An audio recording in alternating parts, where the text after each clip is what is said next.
We continue now at the top of Daf Pehei Aleph in Mesechet Yevamos. This is Yevamos Daf 85a. The Gemara here continues Vaharei Tumah, but what about Tumah? The lav she'ein shava bakol. Tumah is a lav that doesn't apply to everyone; it only applies to Kohanim. V'taima, but yet the reason why it applies to men and not to women, the cause of Rachmana b'nei Aaron. It's because the pasuk says b'nei Aaron. They're the ones that are muzar. They're warned not to become tamei. V'lo b'nos Aaron. It doesn't apply to b'nos Aaron. It doesn't apply to the daughters of Aaron. And this is a lav she'ein shava bakol, and we can infer halav hachi, if not for that pasuk of b'nei Aaron, hava mina nashim chayavas. Apparently, I would have thought that women are chayiv. In other words, it's not true what we said in the previous Amud. It seems to be from this example of Tumah that automatically, in general, no matter if it's a lav that's shava bakol or a lav she'ein shava bakol, we assume that men and women, it's the same rules apply to both. My time, what's the reason? Lav mishum de Rav Yehuda Amar Rav. Isn't it because of the pasuk that Rav Yehuda Amar Rav, that Rav Yehuda brought in the name of Rav on the previous Amud? The Gemara had said before in the previous Amud that the pasuk that Rav Yehuda brought in the name of Rav, that pasuk doesn't apply to lav she'ein shava bakol. That's why we needed the additional pasuk of lo yikachu. And so the Gemara says, lo no, degamrinan mi lo yikachu. It could very well be we would have learned from lo yikachu. On the contrary, it's not from the pasuk that Rav Yehuda brought in the name of Rav. It's from lo yikachu, and that's why we need b'nei Aaron v'lo b'nos Aaron. And the Gemara continues, Iga diamri, some have the version as follows, Kicha itzrichale, that really by Kicha, the reason why that pasuk is specifically needed is because of that. Why? Because of this very idea. Because Sal Gadai Dechamina Ligmar Mituma. Because I might have thought, let's learn out from Tumah, just like over there, it's B'nei Aaron, Velo B'nos Aaron. So that's exactly why I would have thought when it comes to the Kohanim as well, let's say the same thing. Let's say that it only applies to the males and it does not apply to the females, and that's Kamash Malon. That's why the pasuk is telling us, no, don't learn out from Tumah. Lo Yikachu tells us that it applies these prohibitions. Let's say a Kohen to marry a Zona, etc. That applies not only to the man, it also applies to the woman. And Rashi over here explains Varei Tumah, Varei Lav de Tumah de Shava Bakol de Ein Yisrael Muzharin Shelo Liga. There's no warning against the Yisraelim not to touch Tumah. Dechsiv Emor la Kohanim Muzharin v'lo Yisrael. Kohanim are the ones they're told they can't become Tamei Meis, not Yisrael. Lav Mishum de Rav Yehuda. Isn't it because of Rav Yehuda? In other words, we would have thought they're the same. Alma afilu lav she'ein shava bakol nafkol and mehazim the nashim chayava. Sounds like the pasuk that Rav Yehuda brought, which equates ish and isha in general. Thought the same thing true over here, even though it's a lav she'ein shava bakol, even though it's only by kohanim. And the Gemara says, no. The gamri mi lo yikachu. Maybe it's learned from lo yikachu, that other pasuk we had before. Kolomar me isha, meaning from the pasuk of isha lo nafkol and elo lav hashava bakol. It's like we said on the previous Amud. We only learn out by lav hashava bakol that men and women are equal. V'hadit starach lemuute v'lo b'nos Aaron mishum di lo matina. The reason why we need to exclude the daughters of Aaron from Tumah is because if we don't exclude them, have a gamrina mi lo yikachu. I would have learned from lo yikachu the mechayev lenashim alav she'ein shava bakol. Because what's lo yikachu saying? Lo yikachu saying even things relevant only to Kohanim, meaning things that are not relevant to everyone. Women are also included. Comes the pasuk b'nei Aaron to exclude b'nos Aaron in this particular case of Tumah. Some have a different version. The reason why we need kicha is for the following reason. We're trying to say that by a lav she'ein shava bakol, women are warned. Now, even though we might have learned that from Rav Yehuda, in this Ika Diamri, we're saying we really could have learned from Rav Yehuda by lav she'ein shava bakol, but no. I might have thought ligmar mituma de lav she'ein shava bakolu v'nashim peturos. I might have thought, no, let's learn the opposite from Tumah, meaning if you only had Rav Yehuda Amar Rav, I would have said even by lav she'ein shava bakol, women are warned. But then we have the pasuk by Tumah to say v'lo b'nos Aaron. Maybe that's telling us no, that by lav she'ein shava bakol nashim are peturos. And again, that's why we have lo yikachu to say that's not true. Again, even by lav she'ein shava bakol, men and women are treated in the same fashion. They are both obligated. And the Gemara continues, Rav Papa Rav Huna Breid Rav Yoshua Iklu Hinsavu. Rav Papa and Rav Huna Breid Rav Yoshua, they went to the town of Hinsavu. Le'asrei Ravidi Baravin, to the place where Ravidi Baravin was.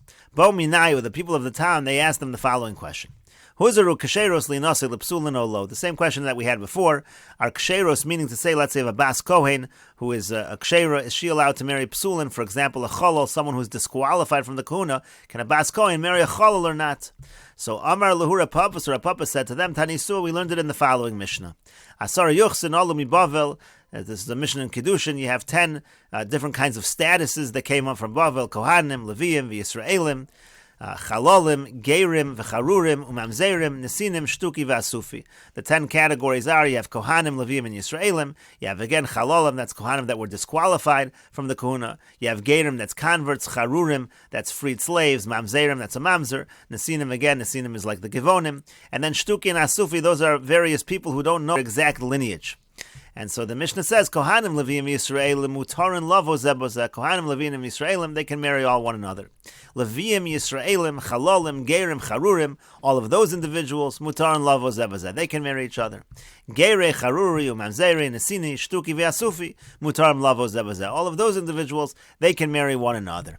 And so now Rapapa brings us proof. V'ilo kohanos l'cholo lo katani. Whereas it doesn't say that a kohanos, that if you have a bas kohen, it doesn't say she can marry a cholol. So it seems like she cannot marry a cholol. And so the Gemara continues, Amar le Rav Huna Breid Rav Yoshua. So Rav Huna Breid Rav Yoshua said to him, Kol heicha dahani nosvi mehani, v'hani nosvi mehani katani. All the cases where they can marry them and they can marry them, meaning it goes both directions, that's what's taught over here. But when it comes to Kohen, Kevan de iluboy leminsav chalola asirale, when it comes to a Kohen, since if he wants to marry the chalol, if you go in that direction, it's asur, so lo katani. So that's why it doesn't say the other way around also. It doesn't talk about a Kohenes marrying a chalol. And the Gemara continues, also l'kami to Ravidi Baravin. They came before Ravidi Baravin about this. Amar Lui said to them, Dardiki hachiyam Yudah Marav, said, Dardiki, young ones, this is what Rav Yudah says in the name of Rav, Lo huzaru kasheros linase l'psulim. There is no warning to kasheros, meaning the kasheros, this bas kohen, is allowed, in fact, to marry the psulim. She is allowed to marry a cholol. And we'll take a look at Rashi over here. Hachi Garcian and Kohanim Levim Yisraelim Mutarim Lavo Zebozeh. Levim Yisraelim Chaloli Geiri Charurim Mutarim Lavo Zebozeh. Aval Kahani Bechaloli. The Gemara made an inference. This is what our Papa said. Kohanim with Chaloli, or V'Chaloli Bekohanos lo, or let's say a Cholol with a Kohanos, with the female, a Bas Kohen. That also seems to be a problem, because again, it's only saying Cholol is permitted with Levim and Yisraelim, but in both directions, in terms of with Kohanim, would be a problem. Amar le Rav Huna, so Rav Huna said back, no, Liolam Chaloli Bekohanos Shaper Dam. It could be a cholol where the kohenes is fine. The reason why it's not taught, mishum de kahani bechaloli asir, because in the other direction, meaning the kohen with the chalol is a problem. So it doesn't go across the board. We're only going to learn the cases which go both ways. We're not going to learn the cases which are problematic in one direction. And the Gemara continues at the two dots. Shenios midivrei sofrim v'chulu. It talked about in the Mishnah. Let's say you have these secondary relationships which are only problematic on a D'Rabbanan level. So we said that there's no ksuba over there.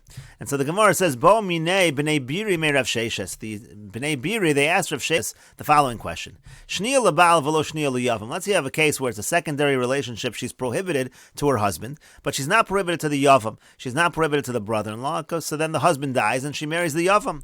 So yesh la ksuba mi yavam olo. So does she get a ksuba from the yavam or not? It's not a prohibited relationship to the yavam, so maybe she should get a ksuba. And the Gemara explains the question. Since the master said, there's a general rule that when you do yibum, the ksuba is paid out from the property of the original husband. Since the brother-in-law is really forced to marry this woman as a continuation of her marriage to her original husband, therefore the general rule is the ksuba is actually paid from the property of the original husband. But if that's the case, if that's the case, she should not be entitled to ksuba here, because it was a prohibited relationship in terms of shnios to the husband. The fact that it's not a shnia to the yavam should be irrelevant. Odilmor maybe kevan de ilu lesla me rishon. Since the halacha is that if there is no property from the original husband, takinu lo rabbanan misheni. The rabbanan actually said that she does get to collect the ksuba from the second husband in that situation from the yavam. So then we should say isla. So then we should say really she does ksuba in this case because it's not a prohibited relationship with the yavam. And the Gemara continues, Amar Lahu Rav Sheshes. So Rav Sheshes said to them the following answer. Tanisu is already taught. We said, Ksubasa al nichse bal harishon. It says the ksuba is paid on the property of the first husband. V'im ha'isa shniya lebal, and if she's a shniya to the husband, afilu miyavam ein la, then even from the yavam she's not going to get the ksuba. So you see, she doesn't get the ksuba from the yavam.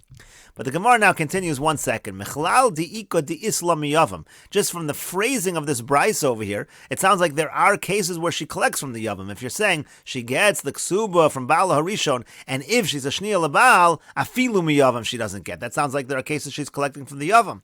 So which is it? Does she collect the ksuba from the yavam or not? And the Gemara explains very simply, Chisure mechzer v'achi katani. The brisa is missing words. It should be read as follows. In general, the ksuba comes from the first husband. Now, if, like we said before, there is no property of the first husband, she gets the ksuba collected from the second husband, from the yavam. But if the relationship was one of shnia to the husband, then she doesn't even collect from the yavam. And again, that resolves the question that was asked. And the Gemara continues at the two dots. Boy minei Rebbe Lozer me Rebbe Yochanan. And Rebbe Lozer asked Rebbe Yochanan the following question: Almana lekohen gadol, grusha v'chalutza lekohen hedyot. Let's say an almana marries a kohen gadol, it's a prohibited relationship, or a grusha v'chalutza marries a kohen hedyot, also a prohibited relationship. Yesh len mizonos ve'ein lahen mizonos. Are the wives, are they entitled to mizonos? Do they get sustenance from the husband or not? The Gemara says, hey chidami, what exactly is the case? Ileima diyasva to say, if you're going to say that we're talking when they're actually still married, they're together right now, so ba'amod v'hot kai, right now this is a relationship where we're telling them to separate. Mizonos isla, you think we're going to say that he provides her mizonos? That doesn't make sense. On the contrary, we're trying to encourage them to divorce. So therefore, why would we say that he gives her mizonos? And so the Gemara explains, lo no tzricha, it's needed for the following case. Shahalachu lemedinas hayam. He went on a far away, he went to Medinas Hayam, he's far away, he's out of the picture. V'lov sa v'yachla. And now she goes and she borrows and she uses the money that she borrowed in order to be able to eat. That's how she's sustaining herself. And so now the question is she entitled to get that as payment back from the husband to get back the money that she borrowed?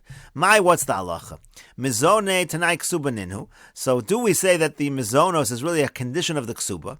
And midi isla ksuba, since in all of these marriages she's entitled to a ksuba, isla mizone. So she also gets the sustenance. She gets to get paid back from what she borrowed. Odilmor maybe ksuba, when it comes to the ksuba, de la mishkal umefek, that the whole point of the ksuba is to take it and to get out of the marriage. That's the whole reason you give her a ksuba. So isla, so that's what she gets in these cases. Like for an almana lekohen gadol, we want to give her the ksuba because that'll encourage the divorce. Then she'll receive the ksuba. But mizone, but when it comes to mizonos, dilma tiakav gabe, that's something that's actually going to encourage her to stay married. So lesla, so that she's not entitled to. So the Gemara says Amar le, he said back to him, lesla, the answer is she's not entitled to the mizonos. The Gemara says Vatanya Yeshla, but then we have a brisa that says that she is entitled to the mizonos, and to that the Gemara answers Kitanya Ahila Achar Misa. That brisa was talking only after he actually dies. Rashi over here says Liachar Misa means Imeiz velo Girsha. Let's say he dies, he doesn't divorce her. So then Yeshla mizonos Kol Yemei al Manusa. So then it just means that she gets mizonos while she's a widow. Kishar almana, that's halacha by all almanas. The mizone Tanai Ksuba, because the mizonos is actually a Tanai of the Ksuba. In such a case where he already died, there's no problem that she's going to remain by him. It's not going to encourage her to remain by him because he's not alive anymore. So that's the case that we're talking about when the brisa said that she's entitled to the mizonos. The Gemara continues, Isto Amar there, some have a different version. Amar Le, that he said to him, Tanya, we learned in a brisa, Yeshla, that he quoted the brisa which says that she's entitled to this, to the mizonos. And the Gemara then asked, Haba Amod V'hotzekai. Well, one second, how could you say that she's entitled to the mizonos? Isn't it a situation that we want them to divorce? V'elo hatanya yeshla, and then the Gemara says, but there is a brisa which says yeshla, so how do you resolve it? And the Gemara resolves it in the same way. Kitanya hilachar misa, the brisa, when it says she gets the mizonos, that's after he dies. But in a normal situation, we don't want to give her mizonos. Again, we don't want to encourage this marriage to continue. And the Gemara continues, Tanu Rabbanan, the rabbis taught, Almana lekohen gadol, grusha v'chalutza lekohen hedyot. Let's say an almana marries a kohen gadol, or grusha v'chalutza marries a kohen hedyot. Again, these are prohibited relationships. In these cases, the brisa says yeshla ksuba, peiros, mizonos below. She's entitled to ksuba, she's entitled to peiros. Let's say he eats from the peiros that she brought into the marriage, she's entitled to get paid back for that. She's entitled to mizonos, meaning sustenance. She's entitled to belos. Let's say she brought clothing into the marriage, they're worn out, she can get them back. All of those things she's entitled to. V'hi psula, now she does become psula lekahuna. She's disqualified through the relationship, the relations she has with this, let's say the almana to kohen gadol from kahuna. Uvalda pasul, also her child is pasul in the same fashion. And furthermore, we force them to divorce in this case. Now shnios midivrei sofrim. Now let's say you have a forbidden relationship. That's a case of shnios midivrei sofrim, meaning it's a secondary type of relative that's only usher on a d'Rabbanan level. So in that case, ein lo ksuba, she's not entitled to ksuba. Lo peiros, she doesn't get the peiros. Lo mizonos, no mizonos. Lo below, she doesn't get the worn out clothing. V'hi ksheira, and in these kind of relationships, she is ksheira lakuna. She's not disqualified through the marriage. Uvalda kasher, child is kasher. V'chofen oso lahotzi, but we do force them to divorce. We also force a separation in this case. And the Gemara continues, Amar Rabbi Shimon ben Elazar. Rabbi Shimon ben Elazar says, why do we say that an Amar l'Kohen Gadol she does get a ksuba? The reason is as follows, because he's pasal and she's a psula. And in any case where he's pasal and she is psula. And Rashi over here explains, Konsu oso Rabbanan Ksuba will say in the next Amud, in such a situation, the Rabbanan always put the fine on him, and they allow her to get the Ksuba. Here's the explanation. The